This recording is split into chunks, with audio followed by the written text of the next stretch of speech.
Welcome, welcome, welcome, everyone. It is Thursday, and you know what that means. It is time for the greatest show on the internet, Talent Experience Live, covering everything that you need to know from talent acquisition to talent management to human resources and everything in between. I am your host, Devin Foster, and today we have an exciting episode. We're going to be talking about Phenom's new service experience.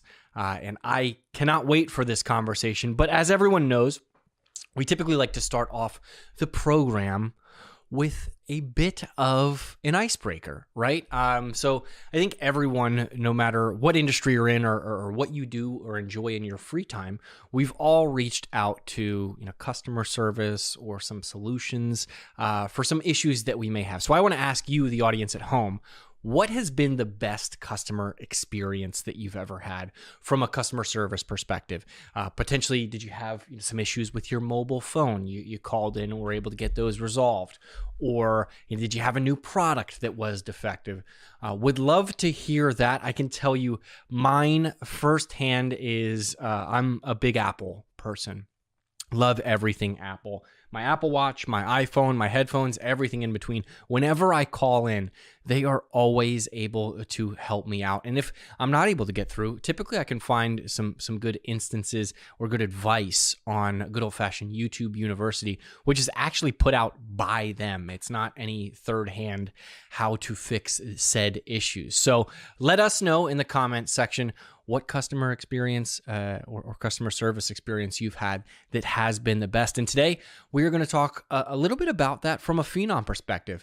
They've changed how we are assisting customers here in order to provide a better experience. Obviously, rolling out an intelligent talent experience platform isn't necessarily like flicking on the lights in your house. It does take some reworking of wires, if you will, and things in between. So today, we are joined by Mark MacDonald, a fellow Phenom here, who is going to walk us through how to assist our customers and how we are doing things differently now with the Phenom service experience. Let's bring Mark onto the show. Mark, welcome to Talent Experience Live. Happy to have you here. How have things been? Great to be here. Thanks, Devin. Awesome. Well, I know we have an exciting topic today. We're talking about Phenom service experience, customer care as a whole, but it is tradition around these parts. We always start off with an icebreaker. Sure. So I have to ask you, what has been the best customer experience you've ever experienced? So I would say Ritz-Carlton. Yeah. I love the Ritz-Carlton. Stayed at several. Stayed at the one in downtown Philadelphia. Also Southern California, and also in another company, I got the Ritz-Carlton in to do a leadership training on service. So all right. It was awesome. Yeah, no, I've never stayed at the Ritz-Carlton. Stayed at some halfway decent places. I mentioned, before you hopped on, my favorite is Apple. Is there anything that you think separates the Ritz-Carlton and the experience that they provide, and maybe some tidbits that you've tried to really embed in the team here at Phenom? Yeah, there's a few things. Actually, both Apple and the Ritz-Carlton define steps of service, which is one of the things that we do to try to make sure that they guarantee consistency of every single interaction and experience that they have with their customers. So the other thing that they talk about is they gather what they call preferences, which are essentially data points about what you as a customer like or don't like. Whether you like red wine or you like a fluffy pillow, they'll gather all of those pieces of information. They store it in their CRM, and then they use that to provide the best experience. Yeah. And so then whether it is the person at the front desk or the pool, they are then passing that information around. So we've taken the inspiration of defining our steps of service to try and guarantee consistency in every interaction. But we've also, we utilize our CRM to provide special handling notes for customers if there's anything unique in their service. It's great because I think when you think of front desk at a hotel or something along those lines, most of the time it's trying to book a reservation or something that may be a challenge, right? So having those touch points that are warm and fuzzy, I guess is the best way to put it, is Absolutely, spectacular, right? Going down to the pool and already knowing that you want a vodka soda or whatever it may be. But it's awesome. I'm sure if I had one of those files, as anyone who's watched the show before, it would say I'm a Jets fan. Everyone knows that. I'm very sorry. But it puts me in a good mood to talk about them. Mark, so we've both been at Phenom. We've had the privilege of being here for a number of years. Obviously, we've gone over, we've continued to grow. As it stands today, is there a number of customers that we have, and how much has it grown since the time you've started here? Yeah, we're well over 500 customers, pushing 600 at this point. So, and we've onboarded a ton of those customers onto the platform and are continuing to do that each and every day. We transformed a ton of those companies and candidates. And I think along that journey, even though we know our customers, we know the industry really well, we also felt like there was a need for us to continue to evolve the service that we provide to our customers. Yeah, so, I mean, that makes sense. When you think of individual customers or clients, right? They're going to have, I imagine, multiple sites, right? Different language tenants, different sub-brands, things like that. They're working with different systems, everything along those lines. So from your perspective, it has to be a bit of a challenge, right? To balance a customer with a specific ATS and then one that rivals that, right? And give them the same experience. If you were to put to numbers, is there a certain amount of sites that we've helped build, career sites that we've helped build, events that we've created, or even campaigns that we've helped companies send out? Yeah, I mean, we're over 1,000 go lives, right? Just right there off the bat from those customers. We've sent million different campaigns, so it's a significant amount, over 1 billion unique leads on the platform, which is tremendous. I mean, just significant amount across. Big billion's a big number. It's part of our purpose, right? So absolutely, having those leads and hopefully helping them find the right job is awesome. But I have to ask you, so with the growth, right? We're talking huge numbers. What had to change from a service experience, from customer care, and why did you make these changes? Obviously, folks sometimes, I imagine, don't come to service with it's all butterflies and rainbows all the time. But why did you make these changes? What prompted that decision? The world has changed, right? The past 3 years of the pandemic has changed the way that we work, our customers work. People have been, a lot of companies have gone to full remote models. And so that's changed the expectation. The hours of working are different. So our customers expect different from us. They may expect to be working when some of our people are not working. And so just a different expectation. Also information, this whole digital revolution, now with generative AI, there's information at people's fingertips, right? You can look at your mobile phone, you can see everything from order status to inventory in seconds. And so when you're interacting, whether it's, you're going to a restaurant, you're interacting with a store, or you're interacting with a vendor like Phenom, you have a completely different expectation of what service should be like. You expect that you're going to walk in to a store, you're going to interact with somebody like Phenom, that person immediately understands the challenge that you have and knows how to solve the problem. So they're giving real expert advice that's contextual for the situation. That makes sense. As opposed to, I think of some customer experiences where there's screening questions, right? Like you call up, you have an issue with your cable or wherever it may be. It's what specific product are you having trouble with? Did you try troubleshooting? Folks now, because information is so accessible all the time, they want their answers immediately, especially if they're reaching out to a representative. I always think of YouTube University, right? If I have an issue on my computer, I hop on YouTube. I'm like, how can I figure this out in Photoshop or Adobe Premiere or something along those lines? So it makes sense trying to make it more accessible. Have you noticed a change in interactions with some of this information that you're talking about readily available? So I think what we started to do is we started to look. We looked at a lot of companies across the industry, and we did a good amount of research. And we profiled some of the top SaaS companies in the world, really, and spoke to some of their leaders, and we talked to our own customers, Net Promoter Score surveys, CSAT surveys. We also we have our customer advisory board, and that's a grouping of our customers that helps to lead and guide us and give us critical input. And so we kind of compiled all that, and we recognized there were 4 major themes that all of our customers were looking for. And really those 4 kind of went into faster resolution time, removing the middle layer, so interacting with somebody, that expert that could understand their challenge and also understand immediately how to solve their problem.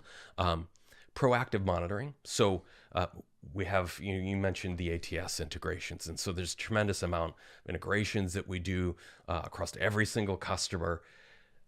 Our ability to identify when there's an error, when there's a warning, when there's a problem, and notify our customers before they notice it puts them in a position to be able to update their stakeholders, which is massive for them. And then self-service capability, right? So because of the way that the pandemic has shifted work, customers are looking to be able to do more with less. They're also looking to do some of that work. Maybe it's off hours. And so self-service becomes super critical to be able to keep things going instead of a dependency on us as a vendor. Yeah. No, that makes total sense. It's interesting. You mentioned those 4 steps. I immediately think of, it's almost like a marriage, right? When you talk about CAB and things like that. And the reason I say that is because you do want to identify, things early. You want to have some of those tough conversations. We've all been through the honeymoon phase, as it's called, right? Yes. But when it comes to the customers, I think the relationships that you have that last are the ones where you can identify flaws and work to rectify them, whether it is an issue, with technology or not doing the dishes for a couple days or whatever that may be. Yes. Right. I mean, my wife would appreciate more proactive monitoring so that I would recognize before she does that there's a problem. Yeah, but absolutely. So, we talked also about experimentation in this area. And so one of the things that, last week at I Am Phenom, we talked about and announced that we did this kind of revised service, the Phenom service experience with 40 customers in Q4 of last year. And we implemented all of these areas. And so during the period of time of Q4, we had 100% SLA compliance, reduced the case duration by 20%, and we also improved our health index score by 10% for those customers. So it was a great proof point for us to continue to roll this out further, but it really speaks to how do we continue to improve these things over time. Yeah, no, I mean, 40 customers also isn't a small amount, right? That's had to be a challenge to roll this out to them. I want to ask you this: is how did you roll it out? Because obviously it's a change of culture for your customers. Of we're used to getting service this way. Obviously, Phenom is rolling out this service experience to help them at the end. But I think it's also the challenge of like going to the gym. Like we want to go to the gym to get healthy, but it's taking that first step. Yeah. Was there an approach or a way? Did you say, hey, this is because of the CAB conversations that we've had, or this is industry best practice? How did that process go? Yeah, it was industry best practice. And what we did a couple of things, right? So one of the first things that we did is we put our support team leaders and our support team in a better position to interact directly with the customer instead of having single point of contact, single point of failure. Yeah. So we were able to then bring those experts that could solve the problem directly to the customers and address some of the challenges directly with them. The other thing that we did is we promoted more awareness around the self-service tools and layer that we already had available, make sure that those customers were taking advantage of that. Okay. Making sure that they understood what was available to them, how it was available to them. So whether that be the support portal, the user community that we rolled out last year, there's also the global office hours. We offer global office hours 3 times a week. So that is for any customer to be able to register a simple question, answer, and our experts will address those. The other thing that we also have is the Phenom Explorer learning management system, which has over 100 courses that are available in 5 different languages. There are over 30 different role-based micro certifications so that our customers can get certified, and all of our employees are required to get certified in Phenom. But this is, to your point earlier about looking up anything on YouTube, it is designed in 5-minute increments. You can fully search it so that if you want to just understand how to run a drip campaign, you can search, you can find the video, and away you go. You can consume what you need, when you need it, and move on. I think of when oftentimes I do searches, we just accidentally pulled up an example there. Command F, right? To find something. Right. If you're looking for a specific Q&A, it sounds like there is multiple avenues to find it, whichever works best for you, whether that's watching a video through Phenom Explorer, whether it is hopping on a webinar to specifically ask global Q&A. Office hours. Global office hours. Where you can ask your specific question. I think we've all sat through some instructional or trainings where it's like, this doesn't really pertain to me.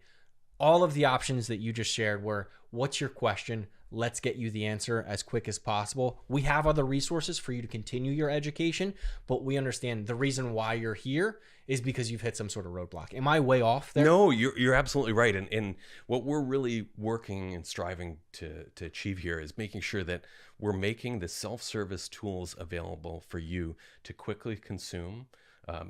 The things about the platform that are simple, that are easier to answer, and then we're putting our team members, whether it is support, success team members, in to interact with our customers, then to fill in the gaps and elevate those answers when it's needed, right? And so our team members are now trained to guide our customers towards those self-service resources because it can help them get their answers faster. But then when it doesn't, then we're there to help to fill in those gaps. Raise your hand. Hey, I'm lost here. Let's help you get there.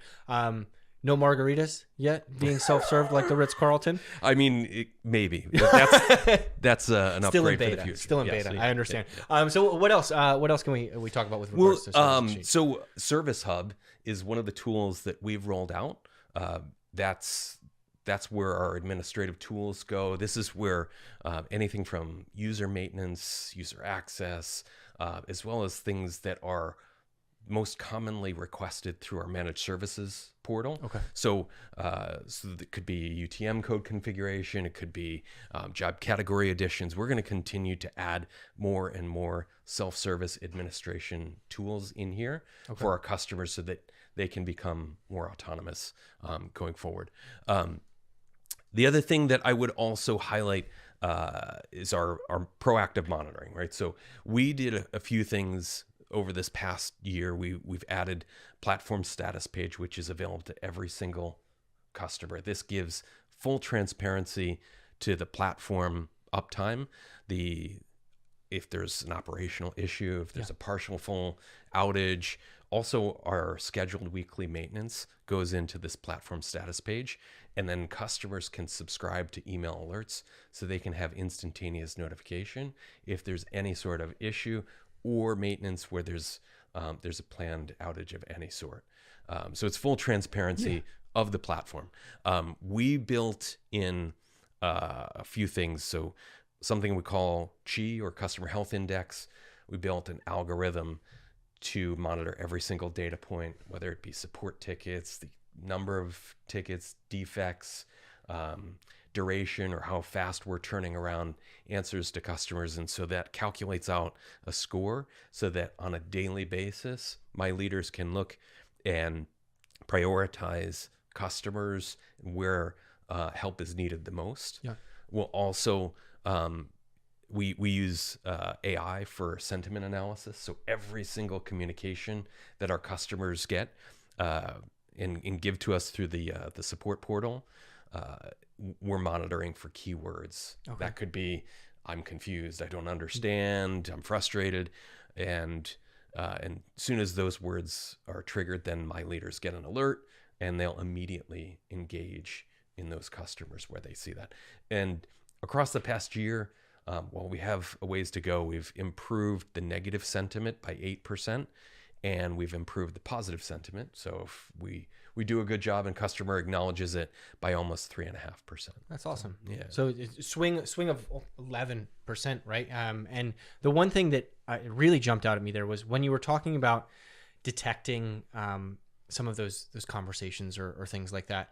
I also imagine it can illuminate if there's a certain customer who's having trouble in a certain area, right? Where you can then go back and say, all right, which training did they go through? How did we explain how to send a campaign or building out a job description or something along those lines, and get to the root of the problem from that, as opposed to, I don't know what's going on. Let's retrain them, right? You can kind of go through and rework that, especially when we're dealing with a platform that regularly is updated, right? We're continuing to innovate things like that. I know we have a ton of resources, but occasionally things change, and it's awesome to have that transparency so that there's no guesswork for the client or for you as well. Yeah.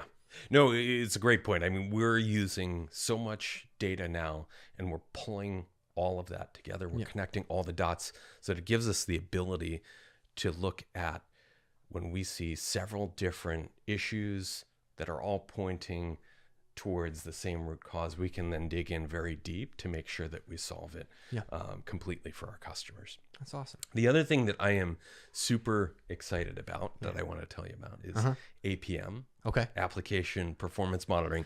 So this is a tool that over the past year we have been building within Phenom. We got a lot of feedback from our customers around integration level monitoring with the ATSs. So, so you mentioned that earlier, and we are working towards an end of Q2 launch of the APM. But this gives each and every single one of our customers the ability to then look at the job sync, the apply, and the hiring status integrations for their specific tenant integrated into their specific ATS. So anytime with integrations, there's complexity. There's multiple reasons why an integration could have issues. It could fail. It could be Phenom. It could be the data quality. It could be the ATS on the other side. This gives information on the errors, the warnings, timeouts, so that it gives complete transparency. Also the ability to have email alerting to anybody that subscribes to it. So it'll give full transparency, which is something that a lot of our customers have been asking about.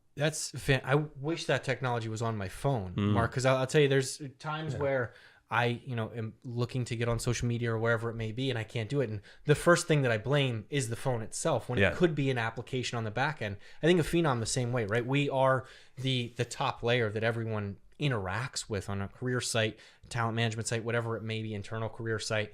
And sometimes the issue isn't a Phenom problem, right? It is an update from an ATS or from an HCM or something along those lines. So providing that transparency, it, number one, lets the customer know, hey, it's not us, but we're going to help to fix it, right? As soon as we possibly can, because we understand it's corrupting your day. I'd probably have a couple older versions of my phone because I wouldn't have thrown them out a window if we had this, but I digress. That's a Q2, you said. End of Q2. And, awesome. We've always been transparent about those issues, but I think the thing that we struggled with is because these can be so complex, it could take days or maybe a couple weeks until we truly got to the root cause. And by that time, our customers they're under fire, right? And they're under fire from their own stakeholders. And so this can give us the ability to have within minutes or hours root cause. It might not, we still might have to have a fix if it's a Phenom issue, but we give the complete transparency to them so that they can update their team members. Absolutely. Is there anything else that you wanted to share? I know APM's coming up.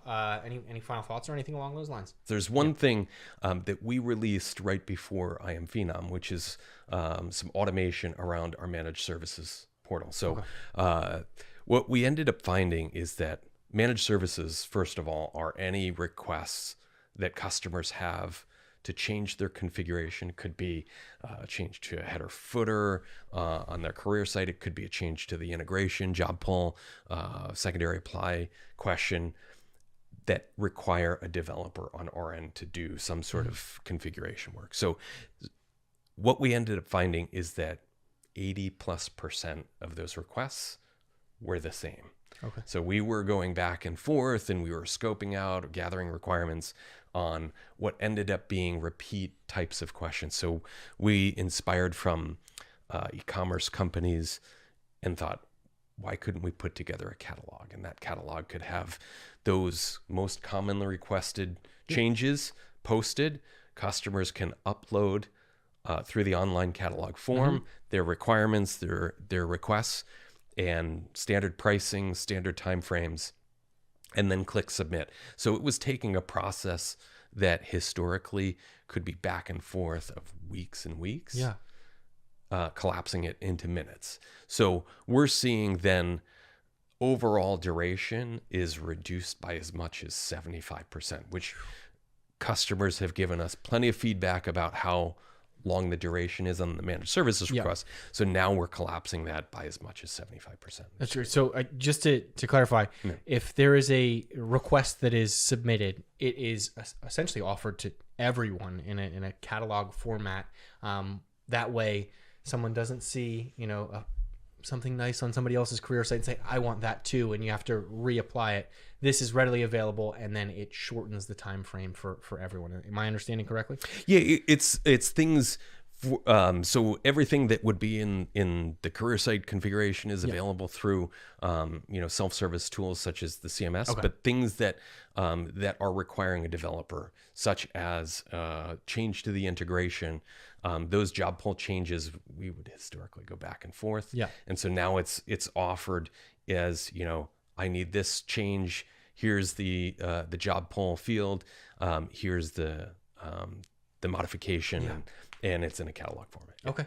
All right. Awesome. So we talked at the top of the program about some best examples or best in class examples. I know you said you did a ton of research. Overall, have you implemented a steps of service or a consultancy aspect of this in order to really take what you learned from those best in class examples and apply them to Phenom? Yeah. So there's a framework that we deployed, which is our steps of service. We did it in the acronym of Phenom, making sure that every interaction is personalized, contextual to our specific customers, holistic. So we're not just, especially in customer care, we can really get caught up in individual tickets or individual issues, but pulling all of those things together to really look at each one of our customers holistically, making sure that we're very clear with expectations and an action plan.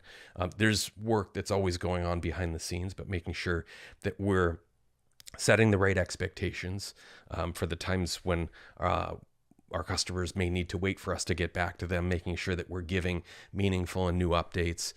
When we offer a solution, making sure that we're not just closing a ticket, but we're actually going back to the customer, making sure that they understand what the solution is, why we offered that solution, and then being memorable in how we deliver that. So that's kind of the framework that we've used for that. We've inspired from companies like Apple and like Ritz-Carlton, who define their steps of service as well. And then there's, what I'll also add is that from a consultation perspective, there's 3 areas that we're focused on in terms of upskilling our team and how we interact with customers to make sure we bring better best practices. So we call them value enhancing activities. And so the first is making sure that we're validating or confirming our customers' decisions in terms of going with Phenom, right? So when you've made a major purchase and you hit the first roadblock, the first stumble, what's the first thing you think about? did I make the right choice, right? So it's important to remind our customers that in those moments that we have them, we will make sure that we take care of them. We make sure that we'll fix the problem. And so that's critically important. But then also, as they're using the platform and we identify opportunities for them to use best practices or use the platform better, that we also teach, educate, coach them on how they can get more out of the platform. And then finally, as we know about new features, new functionality on the horizon that we know will help them, that we're offering those things to the customers as well. So those three things, those three value enhancing activities are areas that I'm focused on our team for this year. Yeah, no, super important stuff. I do want to call attention to one comment that I know was made, and that was best in class customer, service example, Chick-fil-A. Do you foresee Phenom ever being closed on Sundays when it comes to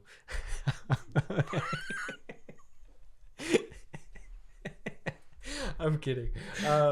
Obviously not. Obviously not. I don't think so. The job, the career site never stops. It never closed. Anything else that you'd like to add? I love the Phenom acronym, everything about that, especially the personalization. That's something we take very seriously here. And then being memorable as well. What else would you like to add? We rebranded our team from customer support to customer care really for this reason, because we wanted to look more holistically at our customers, more personalized, everything that I talked about in terms of being proactive, faster response time, more self-service, proactive monitoring. Everything is going from very reactive, which every company evolves in these steps from reactive support to proactive. And so we recognize that every single interaction that we have with our customers, it needs to be consistent from those steps of service, but those interactions are a reflection on Phenom's brand. So it's really important that we look at it, we take it seriously, but we do it with all of these things in mind. No, I think that's honestly the best thing that you've said so far, is because when we think of a customer raising their hand saying they have a question or I need something, it is reactive. And there's, whether we like it or not, a time that it takes to find the solution there. Being proactive and foreseeing some of the challenges, some of the potential outages that you mentioned, everything along those lines, and being transparent and providing a place for our clients to find the answers, I think is truly awesome. And I'm excited to see where this goes. Yeah. Awesome. Well, thank you so much for your time. Thanks for having me. I appreciate it. And even though Phenom is open on Sunday, I hope you get this Sunday off. Oh, thank you. Of course. Thanks, Mark. All right. Thanks. Well, there you have it. That was everything around service experience and customer care with Mark MacDonald. I hope everyone enjoys the rest of their Thursday and has a spectacular weekend. As always, this will be live on YouTube. For anyone who missed any bits or pieces of this episode, you can always share it there. We will also be on Apple Music and Spotify. And tune in next week. Same place, same time, Thursdays, 12 noon Eastern time. Have a great weekend. Thanks. Bye.